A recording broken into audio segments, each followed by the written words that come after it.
Canada Bharat को आर्थिक रूप से घेरने की तैयारी में है। जी हाँ, बिल्कुल सही, आपने ठीक सुना है। नमस्कार, अखबार रिपोर्टर में आपका स्वागत है और आज हम फिर आपके साथ एक नए मुद्दे के साथ हाजिर हुए हैं। और हम आगे बात शुरू करें इससे पहले आपको बताना चाहेंगे कि आप हमारे जरा चैनल को सब्सक्राइब कर दीजिए, लाइक कर दीजिए, कमेंट करिए और जरा बेल घंटी को दबा दीजिएगा ताकि आपको हमारा नोटिफिकेशन मिलता रहे। ठीक है, तो आगे बात शुरू करते हैं। देखिए, कनाडा के बारे में आप सारे न्यूज़ आपको मिल रहा होगा कि वहाँ पर डिप्लोमेसी लगभग ख़त्म कर दी गई है। वहाँ अपने कुछ डिप्लोमेट को हमने बुलाया है, उन्होंने अपना ये सारे अपडेट्स आपको मिल चुके होंगे। हम लोग उस पर बात नहीं करने वाले हैं। मैं बात करने वाला हूँ कि क्या कनाडा का संबंध आगे सुधार हो सकता है, और इस पे हम लोग थोड़ी बात कर लेते हैं। देखिए, भारत के अलग अलग जो विशेषज्ञ हैं, मीडिया हाउसेस है, कुछ आईएएस पढ़ाने वाले लोग हैं, वो अपना राय दे रहे हैं कि भारत का और कनाडा का संबंध कुछ दिनों के लिए विराम दे देना चाहिए। जैसे पाकिस्तान के साथ भारत ट्रीट किया उसी तरह कनाडा के साथ भी करना चाहिए, क्योंकि वो भी आतंकवाद को बढ़ावा दे रहा है और पाकिस्तान भी आतंकवाद को बढ़ावा दे रहा है, तो दोनों की तरफ समान ट्रीटमेंट होना चाहिए। तो मेरी राय है कि ऐसा नहीं, सबकी अपनी अपनी राय हो सकती है, मेरी भी अपनी राय है कि ऐसा नहीं। हम कितना भी बात कर लें, हम कैसे भी बात कर लें कि हम कनाडा का तुलना पाकिस्तान से नहीं कर सकते हैं। कनाडा और पाकिस्तान में बहुत काफ़ी अंतर है। कनाडा एक डेमोक्रेसी है, वहाँ राइट ऑफ स्पीच है, प्रेस की आज़ादी है, सब कुछ वहाँ पर है। पाकिस्तान में ऐसा नहीं है। पाकिस्तान में कभी मिलिट्री रूल हो जाता है, कभी किसी का शासन हो जाता है, यानी वहाँ पर कोई भी सरकार ठीक से चल ही नहीं पाती है। और दूसरी बात कि कनाडा और पाकिस्तान में अंतर है। पाकिस्तान का भारत से दुश्मनी एक पॉलिसी मेकिंग है, मतलब एक पॉलिसी के तहत हो रहा है, एक प्लान के तहत वो कर रहा है।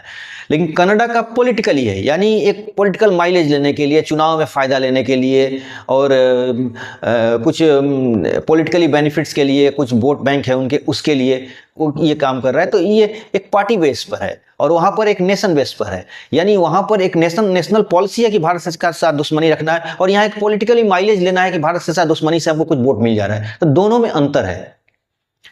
तो इसलिए हमें पाकिस्तान की तरफ कनाडा को ट्रीट नहीं करना चाहिए, हमें ऑन टेबल बात करना चाहिए। और कनाडा जो भी स्टेटमेंट दे रहा है वो पॉलिटिकली माइलेज के लिए दे रहा है। अभी उसने एक गैंगस्टर हैं लॉरेंस बिश्नोई, जो अभी जेल में बंद हैं, उन पर आरोप लगाया जा रहा है कि वो रॉक एजेंट हैं और उसकी तरह ट्रीट कर रहे हैं। खैर, उस पर मुझे नहीं जाना, क्योंकि मुझे उसकी जानकारी, उसके कोई इन्फॉर्मेशन हमारे पास नहीं है। हमें बात करना है कि कनाडा और भारत का संबंध कैसा होना चाहिए। क्या और कनाडा को पाकिस्तान की तरह ट्रीट किया जा सकता है? तो मेरी राय है कि नहीं, दोनों में अंतर है। अगर एक लाइन में बात करें तो पाकिस्तान भारत का रिलेशन एक पॉलिसी मेकिंग पर है। भारत में एक प्रायोजित आतंकवाद पाकिस्तान भेज रहा है, और कनाडा जो है एक पॉलिटिकली खालिस्तानियों का समर्थन कर रहा है, क्योंकि वो चुनाव में कुछ वोट बैंक के चलते इस तरह का वो डिसीजन ले रहा है। तो इसलिए दोनों में अंतर है। दूसरी बात, कनाडा भारत को क्या कर सकता है, कितना नुकसान पहुंचा सकता है। तो जैसे उनके ऑफिशियल्स जो हैं, या उनके मीडिया से, या उनके अलग अलग जो प्रेस वगैरह है, न्यूज़पेपर है, तो उनसे जो रिपोर्ट आ रही है उससे पता चलता है कि कनाडा भारत को G7 और I5 कंट्रियों के माध्यम से घेरने की कोशिश करेगा। तो क्या भारत उसकी कोशिश कामयाब हो जाएगी और भारत कुछ नहीं करेगा? जी नहीं, ऐसी बात नहीं है। G7 में अगर कनाडा को छोड़ दिया जाए तो भारत के सभी देशों से लगभग बहुत अच्छा संबंध है। फ्रांस हुआ, अमेरिका हुआ, ब्रिटेन हुआ, ये सब, जर्मनी, इटली वगैरह, इनसे सबसे संबंध अच्छा है। जापान से भी संबंध अच्छा है। तो मुझे नहीं लगता कि ये देश कनाडा के कहने पर भारत से संबंध बिगाड़ लेंगे। वही बात I5 के साथ भी हुआ, तो न्यूजीलैंड और ऑस्ट्रेलिया के साथ भी हमारा संबंध बहुत बढ़िया है, तो वहां पे भी कोई असर नहीं पड़ने वाला है। यानी कनाडा अपना कोशिश करेगा, क्योंकि चुनावी माहौल है, और चुनाव में अपने पावरफुल दिखाने के लिए जस्टिन ट्रूडो ऐसे कुछ स्टेटमेंट दे सकते हैं, या कुछ इस तरह के स्टेप्स ले सकते हैं, कुछ रिस्ट्रिक्शंस लगा सकते हैं भारत पर। तो भारत से कनाडा का ऐसा कुछ बहुत बड़ा ट्रेडिंग भी नहीं है, बहुत ऐसा ट्रेड भी नहीं है कि वो उसको अगर बैन भी कर दे तो भारत को बहुत काफी नुकसान होने वाला है। ऐसा कुछ नहीं होने वाला है। एक एवरेज नुकसान होगा जो बहुत मामूली होगा, और छोटे छोटे स्टेप्स में वो अपना कुछ रिस्ट्रिक्शन कर सकते हैं, कुछ प्रतिबंध वगैरह कर सकते हैं, लेकिन इससे कुछ ज़्यादा कुछ नुकसान होने वाला भारत का नहीं है। यानी कनाडा अगर कुल मिलाकर देखा जाए तो भारत को घेरने की कोशिश करेगा तो कनाडा को ज़्यादा फायदा नहीं पहुंचने वाला है, ना भारत को ज़्यादा नुकसान होने वाला है। अब सवाल ये होता है कि कनाडा अगर इस तरह का स्टेप्स लेता है तो भारत क्या करेगा। भारत तो चुपचाप नहीं बैठेगा, भारत भी कोई डिसीजन ले सकता है। तो अब डिसीजन क्या हो सकता है उस पर हम लोग बात कर लेते हैं।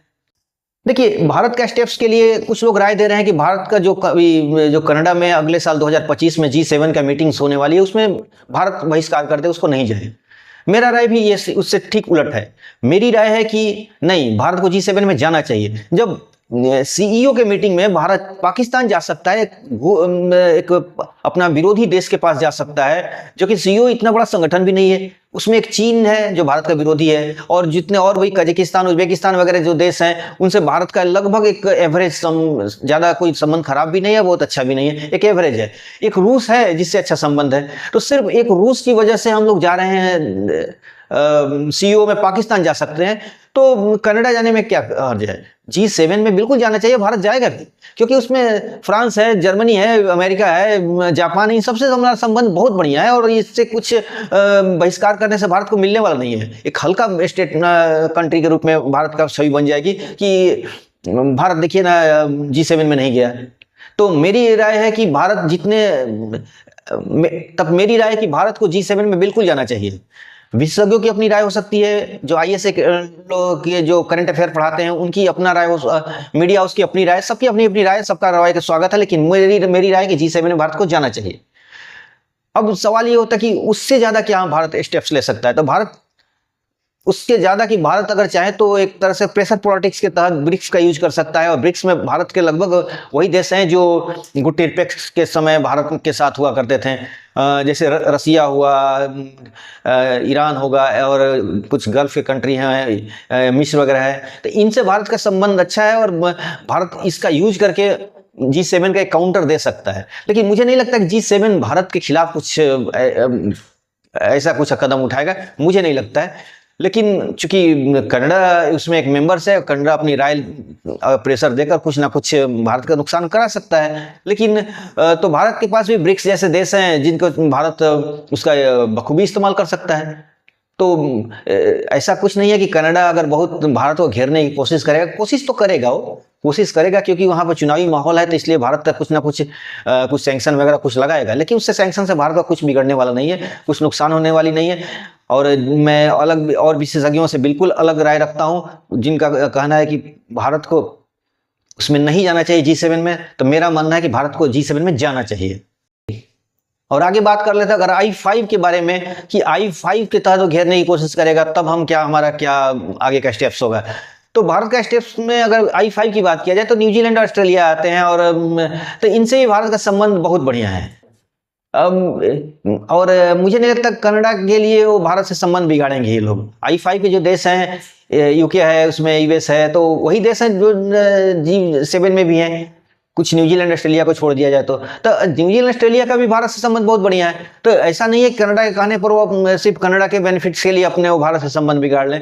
तो कनाडा अपना कोशिश करेगा, लेकिन कोशिश उसकी कामयाब नहीं होने वाली है, क्योंकि भारत एक बहुत बड़ी अर्थव्यवस्था है, और कोई इतनी बड़ी इकोनॉमी को छोड़कर कनाडा के सिर्फ इंटरेस्ट के लिए अपना नुकसान करे, तो मुझे नहीं लगता कि इस तरह के ये है। क्योंकि वो लोग यूरोपियन कंट्री हैं, अमेरिकन थोड़ा उनके लगाव ज़्यादा होता है, तो इसलिए थोड़ा बहुत वो लोग उछल कूद कर सकते हैं। भारत का कुछ बयान जारी करा सकते हैं, कुछ मीडिया ब्रीफिंग दे सकते हैं, इसलिए कुछ इससे ज़्यादा कुछ नहीं करने की किसी की हिम्मत है। तो इसलिए मुझे नहीं लगता है कि भारत को कनाडा बहुत काफ़ी नुकसान कर सकता है। जहां तक डिप्लोमेटिकल रिलेशन ब्रेक करने की बात है, तो मुझे नहीं लगता कि इस तरह का कुछ स्टेप्स लेना चाहिए, क्योंकि भारत से कनाडा में बहुत बच्चे जाते हैं पढ़ने के लिए। कुछ लोग कहते हैं कि, कुछ लोगों की राय है कि नहीं, भारत को पढ़ने नहीं देना चाहिए, वहां पर वो टारगेट्स हो जाएंगे। ऐसा कुछ नहीं है। कुछ कनाडा के में जो खालिस्तान समर्थक हैं वो आंदोलन वगैरह करते हैं, प्रोटेस्ट करते हैं, नारेबाजी करते हैं, सड़कों पे करते हैं। इससे ज्यादा कुछ नहीं होता है वहां पर, इससे ज्यादा कुछ नहीं होता। वो अपने ग्रुप्स में बयानबाजी करते रहते हैं, ग्रुप से मीटिंग करते हैं, हो हल्ला करते हैं, बस इतना ही चलता है। तो इसके लिए हमें कनाडा से संबंध खराब करना मेरे लिए कहीं उचित राय नहीं है, क्योंकि बहुत सारे बच्चों का वहाँ पर एजुकेशन हो रहा है, बहुत बच्चे जाते हैं पंजाब से, तो एक तरह से देखा जाए तो बहुत बड़ी आबादी जाती है वहाँ पर, तो वहाँ पढ़ाई लिखाई उनका चलता है, और कुछ नौकरी चाकरी के लिए भी जाते हैं। तो मुझे ये राय ठीक नहीं लगती है कि भारत को कनाडा से संबंध बिल्कुल खत्म कर लेना चाहिए, और वहाँ बच्चों को पढ़ने जाने से रोकना चाहिए। ऐसा कुछ नहीं है, भारत बच्चे जाएं पढ़ने के लिए, और संबंध भी बना रहे, क्योंकि एक पार्टी है, जस्टिन ट्रूडो एक पार्टी के मुखिया हैं, और इसके लिए पूरे एक देश से संबंध खराब कर लेना कहीं भी उचित नहीं है। मुझे लगता है कि जस्टिन ट्रूडो अगर चुनाव में अगर हार जाते हैं या जीत जाते हैं वो तो बात की चीजें हैं, वो तो वोटिंग जो होगा तो उनके बाद उसका रिजल्ट आएगा, लेकिन जस्टिन ट्रूडो से संबंध भारत का खराब हो सकता है, कनाडा से नहीं हो सकता है। पाकिस्तान में पूरी पाकिस्तान की पूरी टीम ही अगर देखा जाए ABCD जो भी पार्टियां हैं, पाकिस्तान से संबंध खराब रहता है, क्योंकि उसकी पॉलिसी है, वो भारत से दुश्मनी पाकिस्तान की पॉलिसी है, और कनाडा की भारत से दुश्मनी पॉलिटिकल है, दोनों में अंतर है। इसलिए कभी भी पाकिस्तान से तुलना कनाडा का न किया जाए, यही बेहतर होगा। तो आगे मैं यही कहना चाहूंगा, कुल मिलाकर मेरी राय यही है कि कनाडा से भारत को संबंध बना कर रखना चाहिए। कुछ आपस में मतभेद है उसको खत्म करना चाहिए, डिप्लोमेटिकल रिलेशंस पूरी तरह ब्रेक नहीं करना चाहिए, आगे टेबल खुला रखना चाहिए ताकि बैठ के बातचीत हो। और अपनी अपनी सबकी राय है, हमारी भी अपनी राय है, अपनी राय हमने दे दिया आपको। तो आगे इस अंक में बस इतना ही। आगे हमारे चैनल को थोड़ा लाइक कीजिए, सब्सक्राइब कीजिए, प्रमोट कीजिए, ताकि हमें भी हिम्मत मिले और हम आगे और वीडियो आपके अच्छी वीडियो आपके साथ ले आएँ। तब तक के लिए धन्यवाद, थैंक यू।